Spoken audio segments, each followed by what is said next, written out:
શ્રાવણ માસ શરૂ થતાની સાથે જ સોમનાથ ટ્રસ્ટના કર્મચારીઓ દ્વારા પોતાની વર્ષો જૂની માંગણીઓને લઈ કાળી પટ્ટી ધારણ કરી વિરોધ દર્શાવ્યો।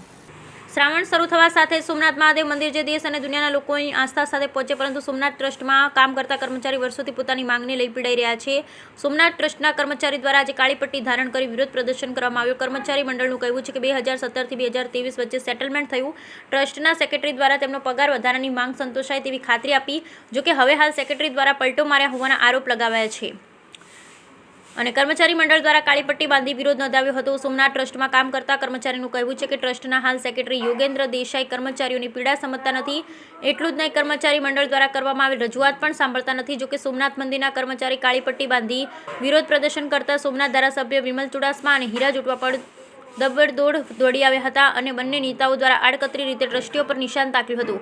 કહ્યું કે સ્થાનિક લોકો જો ટ્રસ્ટમાં ટ્રસ્ટી હોય તો કર્મચારીઓની વેદના સમજી શકે, મંદિરનો વિકાસ પણ યોગ્ય રીતે થાય, પરંતુ અહીં બહાના ટ્રસ્ટી, જેના કારણે સમસ્યા થઈ રહી છે। કારણ કે થોડા દિવસ પહેલા પણ સ્થાનિક સોમપુરા બ્રાહ્મણો દ્વારા યજ્ઞશાળામાં પ્રવેશને લઈ વિરોધ નોંધાવ્યો।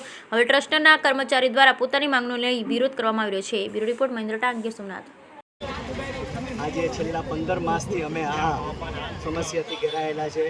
વારંવાર અમે 2017થી અમારું સેટલમેન્ટ છે એનું પગાર આકારણી અમારા સોમનાથ ટ્રસ્ટમાં થાય છે। ત્યારબાદ 2020માં સેટલમેન્ટ 2017થી 20 પૂરું થયું। ત્યારબાદ કોરોના આવતા આ સમસ્યા આગળ વધી નહીં। આ સમસ્યા ત્યાં ઊભી રહી અને આગળ વધવાના કારણે અમે સોમનાથ ટ્રસ્ટને સહકાર આપી અને 2020થી 23નું સેટલમેન્ટ છે એ બેઠું સેટલમેન્ટ, એટલે બેઝિકમાં 4% અને ડીએમાં 4% લઈ અને સંપૂર્ણ સહકાર જે તે સમયમાં ટ્રસ્ટી હતા કે લેરી સાહેબ એને સંપૂર્ણ સહકાર આપ્યો અને ત્યારે એમને એક કમિટમેન્ટ આપ્યું હતું કે જ્યારે અમારું સોમનાથ ટ્રસ્ટનું જે રેગ્યુલર થશે ત્યારે અમે તમને વધુમાં વધુ આપીશું। ત્યારબાદ સેટલમેન્ટ પૂરું 2023ના રોજ પૂર્ણ થયા બાદ 2023થી 26નું સેટલમેન્ટ શરૂ થયેલ છે।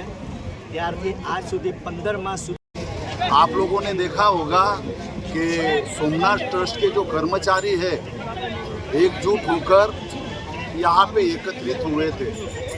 15 महीनों से इन लोगों का एग्रीमेंट को लेकर समस्या चल रहा है, लेकिन यहाँ के जो अधिकारी है श्री योगेंद्र देसाई जी, उनका अडियल रवैये की वजह से सारी समस्या खड़ी हो रही है। यहाँ के कर्मचारियों की सोमनाथ ट्रस्ट मैनेजमेंट के साथ कोई मन दुख नहीं है, लेकिन ये जो योगेंद्र देसाई जी है, इनका शुरू से जब से यहाँ पे उनकी तैनाती हुई है तब से लेकर वो अलग अलग समस्या यहाँ तीर्थधाम सोमनाथ में खड़ी करते रहते हैं। आपको पता होगा कुछ दिन पहले ही सोमपुरा ब्राह्मणों को लेकर एक आंदोलन हुआ था, जिसमें ये देसाई जी के कहने पर उनको जेल में डाल दिया गया था। लेकिन देसाई जी, आपको पता नहीं है, यहाँ का जनमानस अगर एक हो जाए तो आपको अपने विचार बदलने पड़ेंगे और आने वाले दिनों में भारतीय मजदूर संघ इस आंदोलन को और उग्र आंदोलन